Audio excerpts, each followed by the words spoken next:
और अब आपको रूस यूक्रेन वॉर फ्रंट की तरफ लेकर चलते हैं, क्योंकि यहां अब सबसे बड़ा खतरा हाइपरसोनिक मिसाइलों के इस्तेमाल का मंडरा रहा है। यूक्रेन को अमेरिका और ब्रिटेन लॉन्ग रेंज मिसाइल के इस्तेमाल की छूट दे सकते हैं। यह खबर जब से सार्वजनिक हुई है तब से क्रेमलिन में टेंशन हाई है और रूस ने ब्रिटेन को हाइपरसोनिक मिसाइल से समंदर में डुबो देने की वार्निंग दे दी है। तो क्या होती है हाइपरसोनिक मिसाइलें और रक्षा विशेषज्ञों को दुनिया में नई किस्म के हाइपरसोनिक वॉरफेयर का डर क्यों है, इस खास रिपोर्ट से समझिए।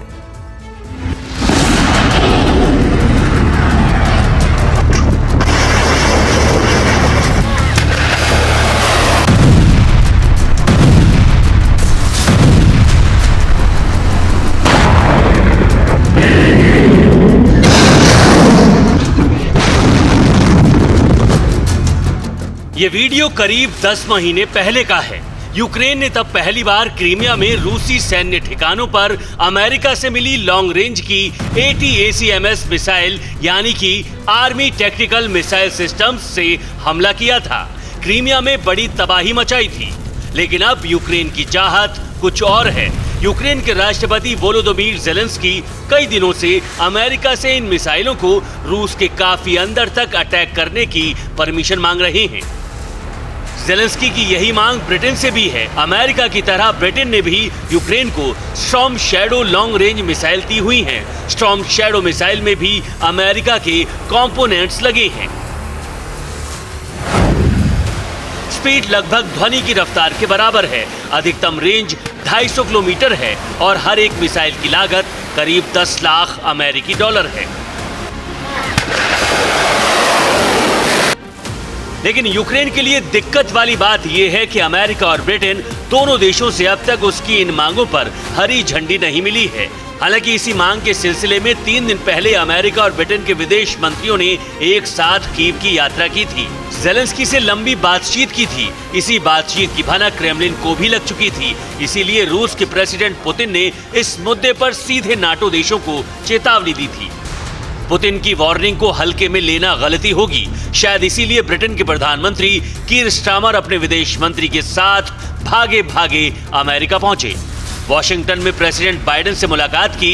दोनों लीडर्स के बीच रूस में काफी अंदर तक इस्तेमाल की जाने वाली लॉन्ग रेंज मिसाइलों पर वार्ता हुई।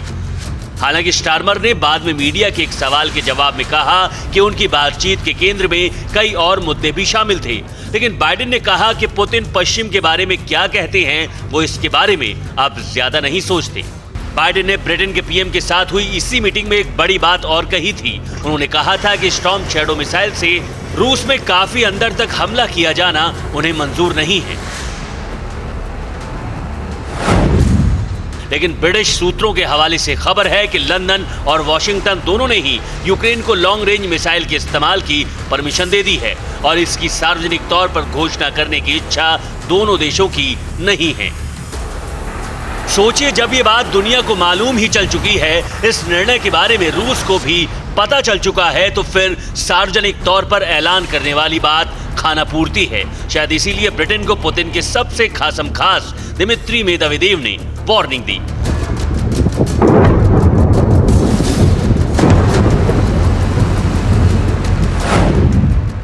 उन्होंने कहा कि अगर ब्रिटेन ने यूक्रेन को स्टॉर्म शैडो मिसाइल के लंबी दूरी तक इस्तेमाल की छूट दी तो रूस की हाइपरसोनिक मिसाइलों से ब्रिटेन को महासागर में डुबो दिया जाएगा। अब यहां पर सवाल है कि ये हाइपरसोनिक मिसाइल आखिर क्या बला है? क्या ये पावर सिर्फ रूस के पास ही है? तो इसका जवाब ये है कि रूसी सेना हाइपरसोनिक और बैलिस्टिक दोनों तरह की पावरफुल मिसाइलों से लैस है। रूस के पास किंझल और जिरकॉन नाम की 2 हाइपरसोनिक मिसाइलें हैं। इन दोनों मिसाइलों का इस्तेमाल वो यूक्रेन युद्ध में करता रहा है, लेकिन अब वो इन मिसाइलों से ब्रिटेन को तबाह करने की चेतावनी दे रहा है। ग्रेट ब्रिटेन तक पहुंच सकती है ये मिसाइल, तो हम ये मान के चलें कि अगर जिस दिन रशिया अगर डिसाइड करेगा तो वो ग्रेट ब्रिटेन के ऊपर अपनी हाइपरसोनिक मिसाइल्स दाग सकता है और उसमें अगर उसको जो उसकी अगर मंशा है कि उसमें न्यूक्लियर वॉरहेड भी लगाना है तो वो भी कर सकता है। वैसे हाइपरसोनिक मिसाइल कितनी घातक है ये भी जानना चाहिए। हाइपरसोनिक मिसाइल से मतलब उन मिसाइलों से है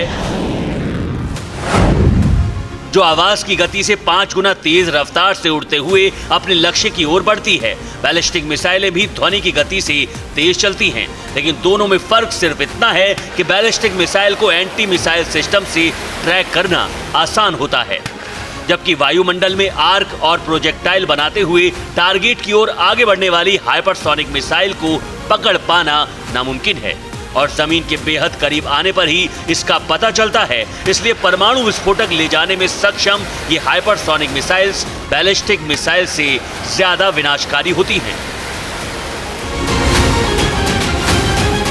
सबसे बड़ी बात, दुनिया में सिर्फ 3 देशों रूस, चीन और ईरान के पास ही आधिकारिक तौर पर हाइपरसोनिक हथियारों की शक्ति है, जबकि अमेरिका ने अब तक कई बार इससे जुड़े टेस्ट किए हैं, लेकिन उसे ये पावर हासिल होने में सिर्फ नाकामी ही हाथ लगी है। उनका जो फोकस था वो मिसाइल वॉरफेयर पे नहीं था, क्योंकि आप जानते हैं कि अमेरिका का जो सेंट्रल कमांड है वो ओवरसीज कमांड माना जाता है। तो इंडो पैसिफिक में, मिडिल ईस्ट में ये अमेरिका का सेंट्रल कमांड काम करता है। तो शायद अमेरिका की फोकस इसके ऊपर नहीं थी और आज अमेरिका के पास फिलहाल अमेरिका काम कर रहा है इसके ऊपर, बट आज की डेट में इस टाइप की टेक्नोलॉजी अमेरिका के पास नहीं है। अमेरिका रूस, चीन और ईरान जैसे दुश्मनों के पास हाइपरसोनिक हथियारों के होने से बेचैन रहा है। हालांकि एक बड़ी खबर यह भी है कि अमेरिकी सेना ने लंबी दूरी के हाइपरसोनिक हथियार डार्क ईगल का फाइनल टेस्ट करने का प्लान इसी वर्ष के अंत तक बनाया है और अगर यह टेस्ट सफल रहा तो इसकी पहली यूनिट को अगले वर्ष तक तैनात करने की योजना है।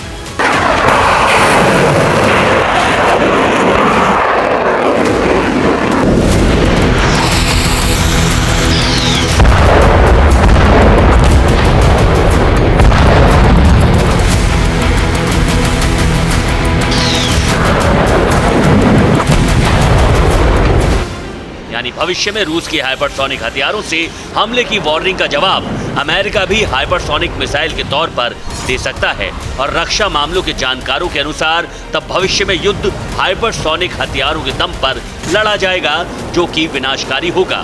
Bureau report, TV9 Bharatvarsh.